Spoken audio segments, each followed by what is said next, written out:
Now, Europe and the West is reeling under tremendous heat wave. Why so? Lack of political will, inaction by leaders, and the fact that this generation, our generation, has done not very much for the future generations and saving for the future generations. Representing the future generation, I'm being joined by climate activist Luisa Neubauer. Luisa, May, thanks for joining us. Pardon me if I got your second name a little wrong, but the fact is that the world is today grappling with climate change. And yet you see the political leadership, world leaders doing very little. The fact that you focused on climate, what do you think are the reasons for the heat wave, the kind of climate change phenomenon that we're witnessing, and your views on what the world has done so far? Wonderful question. I'm so happy to be joining you here. So what we're seeing right now across the globe, really, and including Europe, vast parts of Europe, we're seeing a heat wave that many of us have never experienced before. These are extreme temperatures that younger generations, have never witnessed. And it is interesting coming from a country like Germany that is considered very rich and also not very vulnerable to climate change.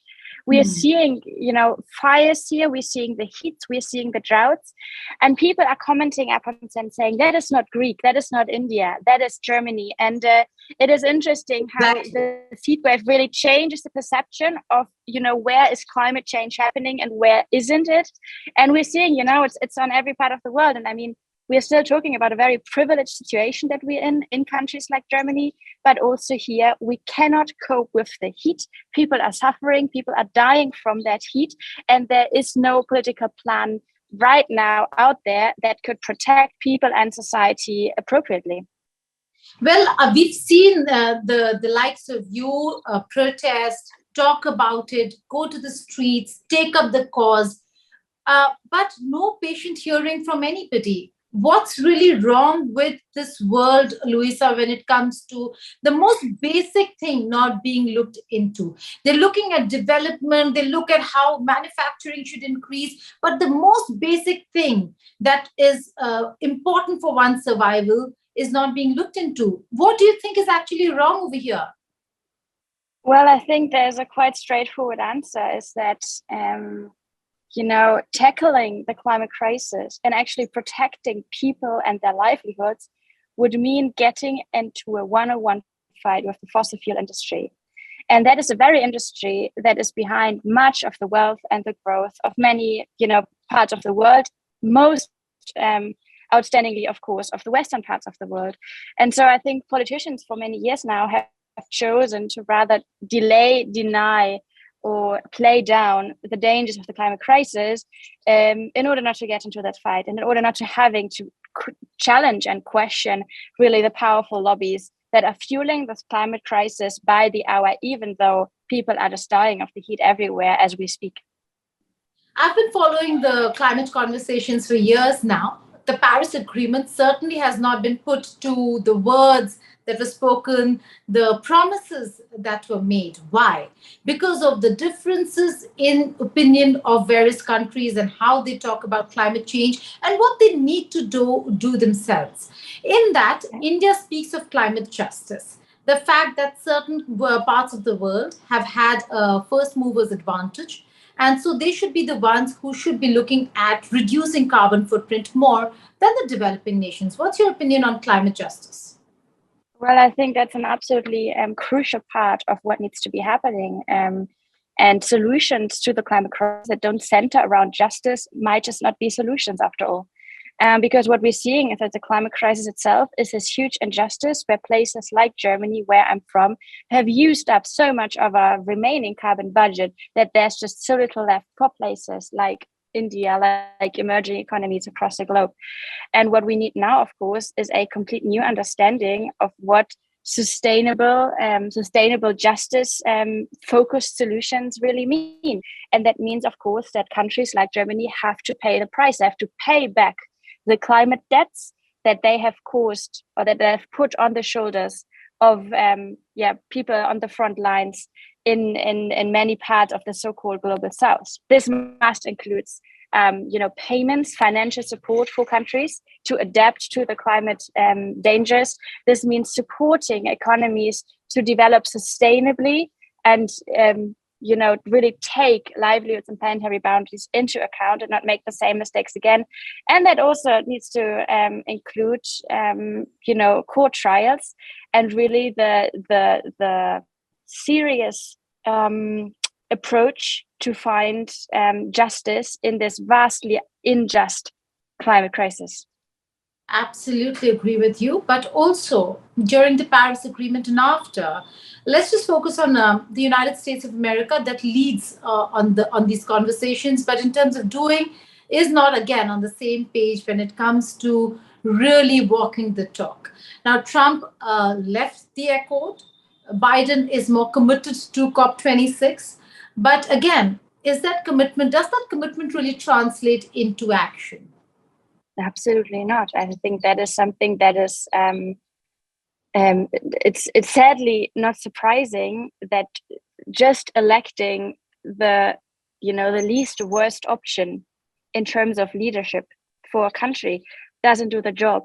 And in the climate crisis, a lot of the question spins around hope. It spins around where do we get our courage from and who's going to make the change. And what we're seeing again and again and again in the US, but also in many other parts of the world, it is not that single leader that we elect. It is a people, it is a civil society pushing for change, demanding action to center around justice, demanding the action to happen close enough, shortly enough, swiftly enough. And it, of course, means challenging these power structures that have caused the crisis in the same place. And political powers that have profited from these fossil fuel lobbies in terms of funding, in terms of political support, in terms of lobbying back up and so on, they won't hardly change. And I think we need to stop fooling ourselves that this is the one solution that it has. And it's after all, I think what is crucial is that we stop believing that someone else will do the job for us. We are all someone else. Luisa, it is a very, very challenging task. I see all you climate activists take up the cause. But again, like I keep seeing, and I've been seeing it for a while, there is no permanent or one solution to the problems that we are facing today. But in that, taking on governments has been challenging for all of you. Are you looking at any radical revolutionary step to take governments to court to seek justice? How does it work? Are you looking at more than what has already been done? Taking to the streets has really not helped anymore. It is not. I would partly at least disagree here. I've been going to court against the German government with many others, with people, young people, NGOs from Germany and outside, and we won against the German government. And that was a historic court case claiming or explaining, making really sure that there is a right to climate justice. And that isn't just, accounting for people in Germany. That is something that counts for people across the globe, really. We have a right to climate justice. The question is, though, how was this court case happening? What made it happen? And it wasn't just an extraordinary good lawyer that, of course, played a big role here, but it was also the people power that we had built up before that, the norms that we had shifted within society, within the political arena. And imagining that world where the climate crisis is solved in front of the court, misunderstands the dynamics that are also happening within these courts. And I think one of the very dramatic examples is the US, who is just, making, where we see a number of very devastating court cases around abortion rights and so on. Courts can play a huge and crucial role in the climate crisis. And I very much hope that the, over thousands of court cases that are right now looking at the climate crisis will make a positive change. But to have these changes happening, we rely on people power and on normative change that is created within societies. Right. When I said that the protests were not helping, I didn't mean to belittle them. I meant that they are not impacting the way the government should start acting because of the changes that we are seeing. Having said that, we keep talking about the civil society, we talk about governments, but one of the biggest perpetrators in this entire crisis are the industrialists, the corporate sector. And if you pick up any product today, Luisa, they will not tell you where it's sourced from, Absolutely. how ethical they are, and if they're adhering to end producers' responsibility. If I take a Absolutely. toothpaste, for example, I don't know where the tube is not going to be recycled. You know, in Yeah, many parts of the world, emerging, developing countries like ours, a tube of plastic toothpaste tube is yeah. not recycled, it just goes into a landfill. Where is the producer's responsibility here? Who is going to fix responsibility upon corporates who actually fund elections? Yeah.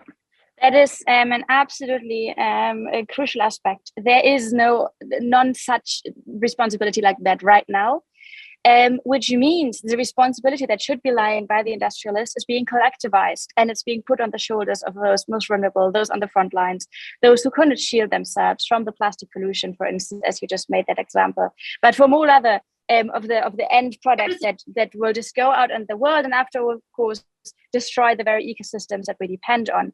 So I think I would dare propose to turn it around. Why don't people have the right that any product they buy is sourced sustainably and is being put back into a cycle that is into a circle where the materials are being brought back to the source? And I think that should be the approach that we follow along. People should have that right, knowing that none of the products they will buy will destroy ecosystems, will harm human rights, will harm the climate, or will harm any other kind of human or natural rights. That should be the basic understanding of the globalized world that we live in, and the products that are being put on the market. What And we're that's how seeing right government should now, give clearances. That's how absolutely, government and that should give is clearances. absolutely, and that is, I think, where a lot of wrong or at least misleading climate narratives are coming from. That we now ask people to go into the supermarket and buy just the product that are called sustainable, is again putting the responsible back on the consumer's shoulders and claiming that it's some kind of a win, that people know better what kind of products are wrong and what aren't wrong. That again is a huge privilege. It takes time, and it distracts the responsibility from those who are actually in charge. And also, unfortunately, because sustainable is not inexpensive, meaning because the products are lesser in volume, they are expensive, not Yeah. everybody can afford it. So it's an Yeah. unfortunate, vicious cycle that governments are not looking at breaking out of. And which is why people like us who really want to have or Yeah. look into sustainable living find it very, very difficult. And we're the fortunate ones, Lisa. There's so many And I across think, the world who don't have this privilege that we do. And it's unfortunate. absolutely. But finally, before I let you go, what's your next step of action? Your country, your part of the world is seeing the worst ever. There are red alerts that have been sounded to not go out, to not venture out. It's that hot. We've Yeah. seen roads melting over. So, what's your next step? Yeah, that's a very good question. You see me sitting here with wet hair, which is what I do to cope with the heat, to make sure that my head isn't getting too warm. And I'm a very young person, so I'm thinking of my grandmother here. I'm thinking of my younger nephews, who will have just much harder time to cope with the heat. And what this needs to be, this heat wave that we're seeing across Europe, really must be that red line where people and governments stop fooling along and claiming that the climate crisis isn't there yet, that it is bad enough to act, and that it's actually an elitist problem that will just, be a thing for those who already care about the climate. Now, this is a crisis that is the most dangerous for those who, of course, the least of it, globally spoken, but also within societies like Germany, and it is taking people's life. And we cannot accept any longer governments delaying action. And, to put it in another way, governments like the German government who are delaying actions today, are causing, indirectly at least, the suffering of the people under heat waves like that. And that is why actually today, Fridays for Future globally is announcing the next global climate strike happening on September 23rd. Across the globe, we will take the streets again. But also, of course, we will look into blockading what is destroying livelihoods. We are looking into blocking fossil fuel industry and also into building up the sustainable energy grids that we need, the insulated homes, the justice-focused systems of living together. And what we're seeing more than ever is energy prices are soaring throughout the globe, really, is how you can just never disconnect social justice and climate justice. That is one. And when we're fighting against the climate crisis here, we're fighting for social justice everywhere. It's as simple as that.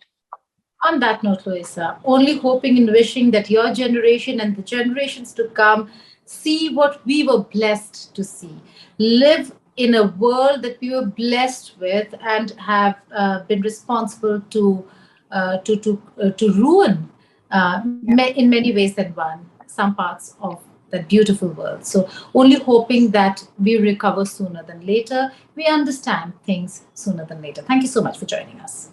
Thank you so much for having me.